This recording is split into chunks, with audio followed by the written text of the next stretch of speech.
Hello everyone, welcome back to my YouTube channel and welcome to my another video. কেমন আছো তোমরা সবাই? আশা করি সবাই খুবই ভালো আছো অ্যান্ড আমিও ভালো আছি।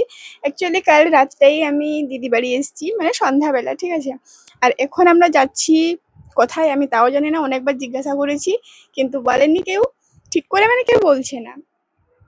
তো আমাকে বলা হলো তৈরি হতে, আমি তৈরি হয়ে গেছি, এখন আমরা বেরিয়ে যাচ্ছি। আমিও জানি না, তোমরাও দেখতে থাকো কি কি করি। তো চলো, মানে সবাই এখনো তৈরি হয়নি, সবাই তৈরি হয়ে যাওয়ার পরই আমরা বেরোবো।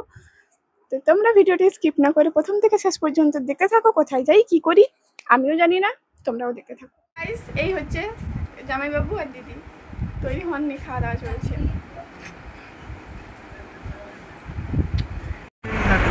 ये दायित्व वाली पूर्ति बात चाहते ना एक बड़ा कौन ऐसा मिल गया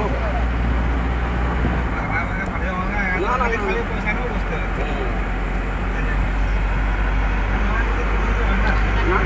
अल्लाह की बड़ा ना। সো গাইস, অবশেষে জানতে পারলাম আমরা যাচ্ছি কেইনঝড়। ওখানে থাকেন আমার জামাইবাবুর দাদা, ওখানেই যাচ্ছিলাম। কিন্তু যাওয়ার সময় রাস্তাতে আমরা একবার দাঁড়িয়েছিলাম, মানে কিছু খাওয়া দাওয়া করার জন্য। আর দিদিরা গেছিলো কোথায়, হয়তো কোনো একটা রিলেটিভ বাড়িতে। আমরা যাইনি, আমরা গাড়িতেই বসেছিলাম, বাবু আমি, আমরা দুজন মিলে ঘুরছিলাম। একটু দিয়ে কিছু খাওয়া দাওয়া করে নিলাম ওখানে। দিয়ে ওখান থেকে বেরিয়ে আমরা যাই আমার জামাইবাবুর বোন, অর্থাৎ আমার দিদির ননদের বাড়িতে, মানে দিদির বাড়িতে, ঠিক আছে। ওখানে গিয়ে আমি প্রথমে গেছিলাম ওদের মানে বাইরের সাইডে। তো সেখানে দেখি পেয়ারা গাছ আছে, আরও অনেক রকমের গাছ আছে, কিন্তু আমার নজর তো প্রথমেই যায় পেয়ারা গাছের দিকে। তো আমি যাই ওখানে, কয়েকটা পেয়ারা তুলি, খাই, ঠিক আছে। অনেকটা সময় ওখানেই আমি কাটিয়ে দিই। দেন আমরা যাই, ওখান থেকে সবাই মিলে কেইনঝড় যাওয়ার উদ্দেশ্যে আমরা রওনা দিই। তো তোমরা ভিডিওটি স্কিপ না করে প্রথম থেকে শেষ পর্যন্ত দেখতে থাকো কি কি করি। দেখছো, এই দেখো নারকেল গাছ, এদিকে পেয়ারা গাছ, আর কি সুন্দর না? আমার তো জাস্ট দারুণ লাগে এরকম জায়গা। এই রাত্রিটা না না এটা খাই মতো খাও খাইলে খাও যে পোস্টার দে পুরো নটা করে দাও। ये देखो, हम लोग अभी यहाँ से निकल रहे हैं, ठीक है। उठो, कहाँ केंझोर, अच्छा ठीक चलो हमको मालूम नहीं था ना इसीलिए ठीक है निकल रहे हैं चलो चलो फिर, তো চলো। দিদির ননদের বাড়িতে আমাদের দারুণ একটা সময় কাটলো। ওখানে সবাই মিলে দুপুরের খাওয়া দাওয়া সেরে গল্প গুজব করে আমরা আবার বেরিয়ে পড়লাম। আর এখন কিন্তু সঙ্গে ছিলেন দিদির ননদ, ওনার ছেলে মেয়ে, আর সঙ্গে ওনার হাজব্যান্ড। তো দিদির ননদের বাড়ি থেকে বেরিয়ে কিছুটা পথ অতিক্রম করার পরেই আমাদের সামনে চলে আসে একের পর এক বিশাল পাহাড়। আর তোমরা তো সবাই জানো, ওড়িশা মানেই হচ্ছে সবুজে ঘেরা আর পাহাড়ে ভরা এক অসাধারণ রাজ্য। দেন রাস্তায় ছিল প্রচুর জ্যাম, আর আমরা দাঁড়িয়েছিলাম। তারপরে দেখলাম যে এই জ্যাম ক্লিয়ার হতে হতে হয়তো অনেকটাই লেট হয়ে যাবে, তার জন্য আমরা ওখান থেকে ইউটার্ন নিয়ে আলাদা রাস্তা দিয়ে আবার যাওয়া স্টার্ট করি।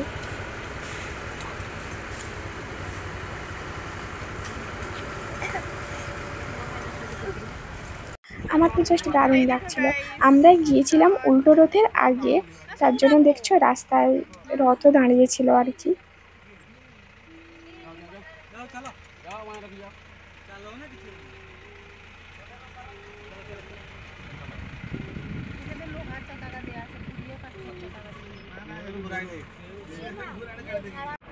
আর এই পাহাড়ের মধ্যে দিয়ে আমাদের যাত্রাটা ছিল জাস্ট অসাধারণ। চারপাশের ভিউটা এতটাই মনোরম ছিল যে আমি তো চোখ ফেরাতে পারছিলাম না। সত্যি কথা বলতে আমি খুব একটা পাহাড় দেখতে যাইও না, বা বলতে পারেন সেরকম সুযোগও হয়ে ওঠে না। কিন্তু কেইনঝড়ে গেছিলাম, এর আগে গেছিলাম পঞ্চলিঙ্গেশ্বর, ওখানে দেখেছিলাম পাহাড়, আর আমার অভিজ্ঞতা ছিল দারুণ। মনে হচ্ছিল যেন প্রকৃতির এক অসাধারণ ক্যানভাসে ছবি আঁকা হয়েছে। এই দৃশ্যগুলো ক্যামেরাবন্দি করার লোভ সামলাতে পারিনি। আর আশা করি তোমাদেরও এই জার্নিটা দেখে ভালো লাগবে। আর জানো তো, বাইরের দিকে কিন্তু হালকা হালকা বৃষ্টিও পড়ছিল, তবুও আমি জানালা খুলে ভিডিও করছিলাম। জাস্ট দারুণ লাগছিল ভাই।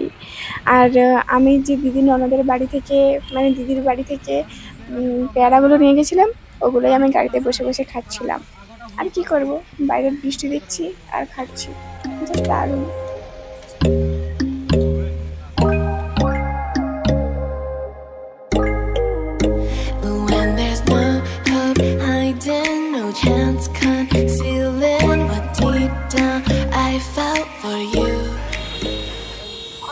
পথ অতিক্রম করে আমরা ফাইনালি পৌঁছে যাই যোশীপুরে। এটা হচ্ছে হাফ রাস্তা, ঠিক আছে। এরপরে আরো এতটা রাস্তা যেতে হবে।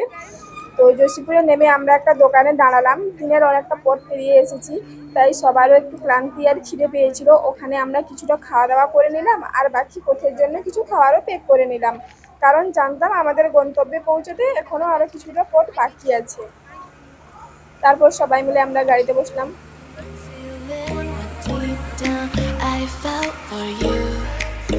Oh, I regret for losing the one who loved me, for who I can't go back to.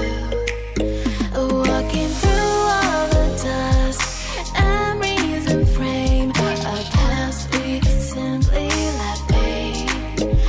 But I don't close the door, waiting a chance for when you make me feel so crazy, still in love with you. You make me feel amazing when I'm next to you. You make me feel so crazy. অবশেষে এতক্ষণের পথ পাড়ি দিয়ে সেই অপ্রত্যাশিত মোড়গুলো পেরিয়ে আমরা আমাদের গন্তব্যস্থলে অর্থাৎ জামাইবাবু দাদার বাড়িতে পৌঁছে যাই। উনি ওই জামাইবাবু, ঠিক আছে, ওনার বাড়িতে পৌঁছে যাই। যখন পৌঁছালাম তখন কিন্তু সন্ধ্যা নেমে গেছে। তারপরে এই যে বাচ্চা পার্টির সাথে আমি কিছুক্ষণ বসেছিলাম খাওয়া দাওয়া শেষ করে, কারণ আমরা যখন পৌঁছাই তখন সত্যি বলতে প্রচুর খিদে পাচ্ছিল। প্রথমে খাওয়া দাওয়া করিনি, তারপর এদের সঙ্গে বসে কিছুক্ষণ গল্প করছিলাম। তারপর কিছুক্ষণ পরেই আমরা সবাই মিলে বেরিয়ে পড়েছিলাম একটা বিয়ে বাড়ির উদ্দেশ্যে।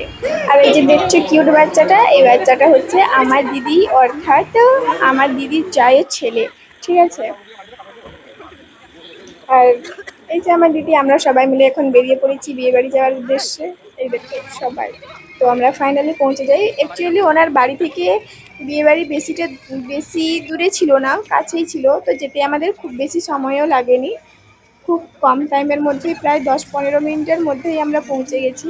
তারপর আমরা সবাই মিলে চলে যাই ভেতরে। বিয়ে বাড়ির ভেতরে ঢুকে দেখি এক দারুণ ব্যস্ততা, ব্রাইড অর্থাৎ কনের ফটোশ্যুট চলছিল। আমরাও এরপর একটু ভেতরের দিকে গেলাম। যেহেতু একটা বিশেষ দিন, তাই এই মুহূর্তগুলো ক্যামেরাবন্দি না করলেই নয়। আমরাও কনে এবং অন্যদের সঙ্গে বেশ কিছু ছবি তুলে নিলাম আর কয়েকটা গ্রুপ ফটো নেওয়া হলো, ঠিক আছে। তারপরে আমরা ওখান থেকে বেরিয়ে আসি, বেশি দেরি করিনি, কারণ সত্যি বলতে সারাদিনের ধকল আর জার্নির ক্লান্তিটা তখন বেশ জেঁকে বসেছিল। তাই ফটো তোলা শেষ হতে না হতেই আর দেরি না করে আমরা তাড়াতাড়ি খাওয়া দাওয়া সেরে নিলাম। তারপরেই আমরা বাড়ির পথে রওনা দিই। এদিকে আসলে তো দেখতে থাকো। সো গাইজ, আমরা এখন বাড়ি যাওয়ার জন্য তৈরি হয়ে গেছি। এখন আমরা বাড়ি যাচ্ছি। কাল রাত্রে সেটা ঘুমিয়ে পড়েছিলাম, এখন যাই। টাটা, বাইরে বেরিয়ে দেখা হচ্ছে।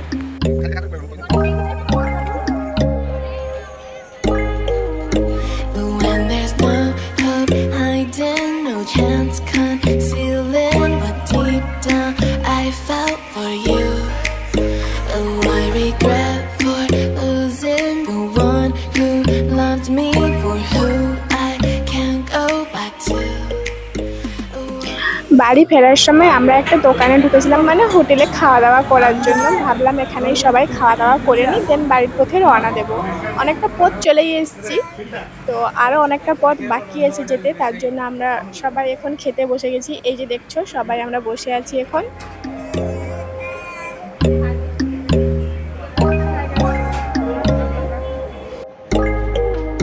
But when there's no hope hiding, no chance concealing what deep down I felt for you. Oh, I regret for losing the one who. পেট ভরে খাওয়া দাওয়া সেরে আমরা আবার গাড়িতে উঠলাম। ফেরার পথে কিছুটা এগোতেই আমাদের সামনে পড়লো ওড়িশার এক দারুণ পরিচিত জায়গা, ঘাটি। এখানে কিন্তু নেটওয়ার্ক থাকে না, জানো তো। এই জায়গাটা তার নিজস্ব প্রাকৃতিক সৌন্দর্যের জন্য বিখ্যাত, আর এখানে আছে একটি মন্দিরও। এই ঘাটি এলাকায় প্রবেশ করতেই একটা দারুণ দৃশ্য চোখে পড়লো। দেখেছিলাম অসংখ্য বানর খেলা করছে, এদিক ওদিক ছোটাছুটি করছে। মনে হচ্ছিল যেন বাঁদরদের নিজস্ব একটা রাজ্য। ওদের এই অবাধ বিচরণ দেখতে ভীষণ ভালো লাগছিল। ঘাটিতে পৌঁছে সেই বাঁদরের রাজ্যের পাশেই আমরা মন্দিরে প্রবেশ করলাম। যদিও খুব বেশিক্ষণ থাকিনি, কিন্তু মন্দিরের ভেতরে কিছুক্ষণ দাঁড়ালাম আর চারপাশটা ঘুরে দেখলাম।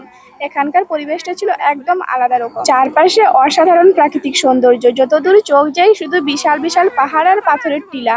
দেখে মনে হচ্ছিল এক বিশাল পাথরের সাম্রাজ্য, চারিদিকে সবুজের মাঝে পাথরের সেই রুগ্ন সৌন্দর্যটা আমার ভীষণ ভালো লেগেছে। আর এই হচ্ছে গাইস মন্দিরটা। দাঁড়াও, আমি সামনে গিয়ে ভিডিওটা নিচ্ছি, ঠিক আছে? এখানেও কিন্তু বলা হয়েছিল যে সামনে গিয়ে কোনো ফটো নেওয়া যাবে না আর ভিডিও করা যাবে না, তার জন্য আমি ফটো ভিডিও সেরকম মানে মন্দিরের সামনের থেকে নিয়ে নিই, সাইড থেকেই তোমাদের দেখাচ্ছি। দেখো, এটাই হচ্ছে মন্দিরটা। তোমাদের মধ্যে যদি কেউ গিয়ে থাকো কোনোদিন, অতি অবশ্যই কমেন্ট করে জানিও, ঠিক আছে? এখানে অ্যাকচুয়ালি আমরা বেশিক্ষণ থাকিনি, কিছুক্ষণই ছিলাম।